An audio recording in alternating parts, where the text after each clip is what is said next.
Welcome to Engineering with Rosie. Vertical axis wind turbines. I have had quite a few requests for a video on this topic. People wanting to know about the aerodynamics so they can design one, and people wanting to know whether they are more efficient than horizontal axis turbines. So here is that video. I'm going to talk about how they differ to horizontal axis wind turbines and advantages and disadvantages. I'm going to be following up with a video on vertical axis wind turbine aerodynamic analysis and design, and I will put a link here when I release that. So I want to start by saying that vertical axis wind turbines are pretty much a totally separate field from normal horizontal axis turbines. I don't actually know anyone who works with both horizontal and vertical axis turbines. In fact, I know probably hundreds of engineers who work on horizontal axis turbines and only one who works on vertical axis. And I fall into the first category. Professionally, I've only ever worked on horizontal axis turbines, and vertical axis has only been a personal interest for me. So that's the reason why it's taken me over 6 months from the first time someone suggested this video until I actually was able to make it. I had to learn about it myself. So vertical axis turbines are appealing for really different applications than horizontal ones. If you want to put a wind turbine on your roof or in your yard, for example, a vertical axis turbine is likely to be a better choice than a horizontal axis turbine. So for this reason, a lot of DIY and off-grid enthusiasts are interested in vertical axis turbines. And that's actually where I started looking into it myself. I wanted to make a backyard turbine just for the engineering challenge. Now, as I've gotten to know more about vertical axis turbines, I've learned that they can be very simple or they can be efficient, but they can't really be both. And by the end of this video, you'll understand why I think that, and you can tell me if you agree or not. Okay, so let's define what is a vertical axis wind turbine. Pretty much all of the large turbines you see around these days are horizontal axis. That means that the center of the rotor and the shaft it rotates is horizontal, parallel with the direction of the wind.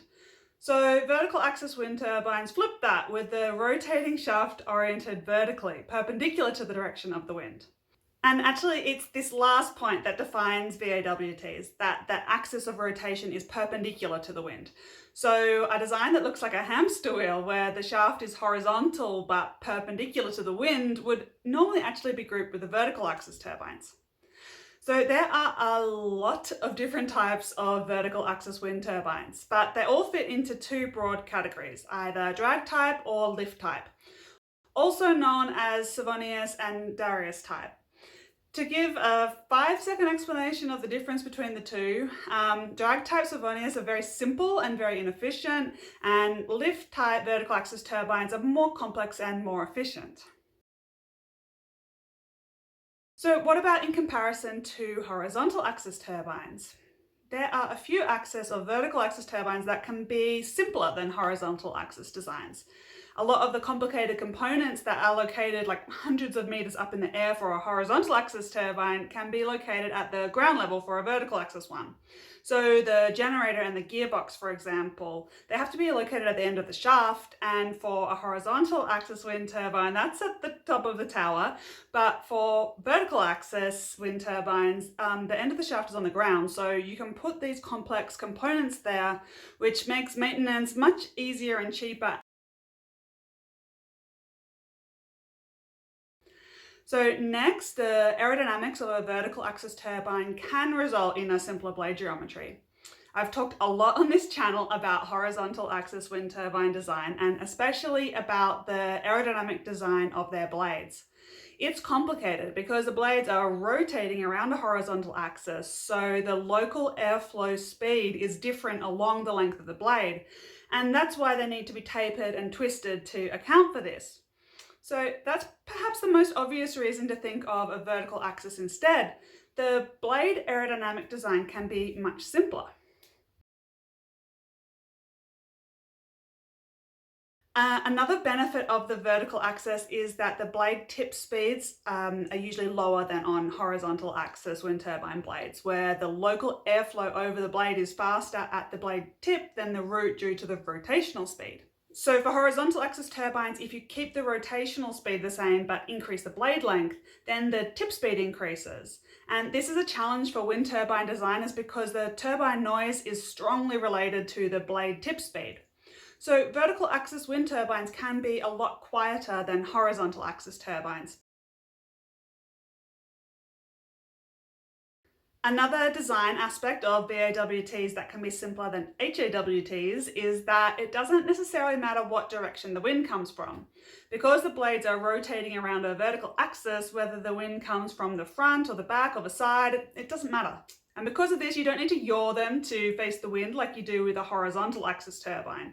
So you can get rid of that whole yaw system. And this omnidirectional nature also means that they tend to perform better in turbulent or gusty winds than horizontal axis turbines do. So these are very common wind conditions in urban environments or low to the ground. So you may have noticed that horizontal axis turbines are getting taller and offshore turbines are becoming more common. Both of these trends are a way to reach higher quality wind resources. Vertical axis turbines aren't as badly affected by turbulence or gusts, and together with the fact that they're often less noisy than similar horizontal axis turbines, it can make them a good alternative for distributed generation devices in urban environments. But you need to bear in mind that even if you can improve the efficiency of turbines in these kinds of wind resources, you're only capturing a greater share of much smaller potential. The maximum energy capture from wind depends on the wind speed cubed. So that means if you double the wind speed, there's potentially 8 times more energy available. So it's much easier to get more energy by moving to a higher quality wind site than it is by trying to make a more efficient turbine in a low quality site. So you would need to have reasons other than efficiency to want to put wind turbines in urban locations where the wind resource isn't as good. And so what about efficiency? Are vertical axis wind turbines as efficient as horizontal axis turbines, or maybe even more efficient because they can capture energy on the upward side of the rotor and again on the downwind side? So for Savonius type machines, the answer is simple. Because they are drag based and they have this issue of the returning blades drag fighting the advancing blades, they're less efficient. They're only able to reach about half the Vawt's limit, which is the maximum theoretical power that a horizontal axis turbine can extract. I have a whole video about the Vawt's limit and how much energy is in the wind, so you can check that out here if you want to know more about that theory. But Darrieus type turbines are lift-based, and their orientation means that in addition to capturing some energy from the upwind blades, you do also capture some from the downwind blade. It's like a kind of double dipping. Of course, the upwind blades have already extracted some of the energy from the wind, so by the time it reaches the downwind side, it's slower with less energy.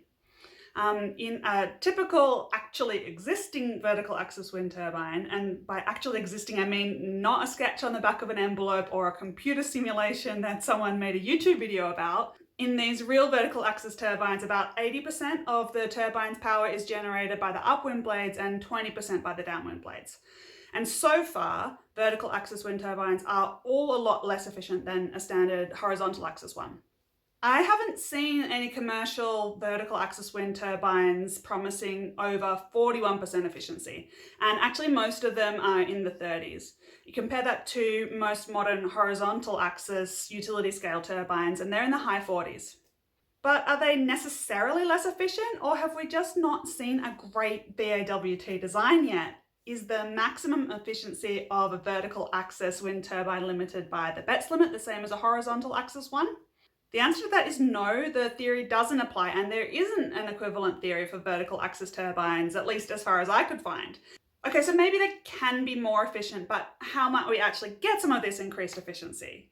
You would need to improve on today's designs, which are all less efficient than horizontal axis wind turbines. So to do this, you'd probably want to increase the rotor diameter so you could get as much separation between the upwind and the downwind blades and hopefully have better wind quality on the downwind side.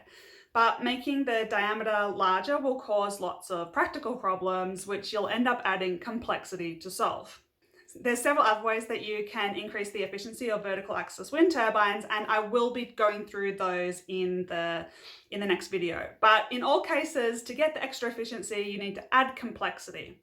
So I would want to see a functioning and reliable prototype of a new vertical axis design that claims to beat horizontal axis efficiencies before I was willing to believe that it was going to shake up the industry too much. So if you want more information on wind turbine aerodynamics, then have a look at the playlist I made on that topic, and I'll link to that in the description. And if you're interested in other engineering issues related to wind energy and other green energy topics, then please subscribe and check out the other videos on my channel, and I'll see you in the next one.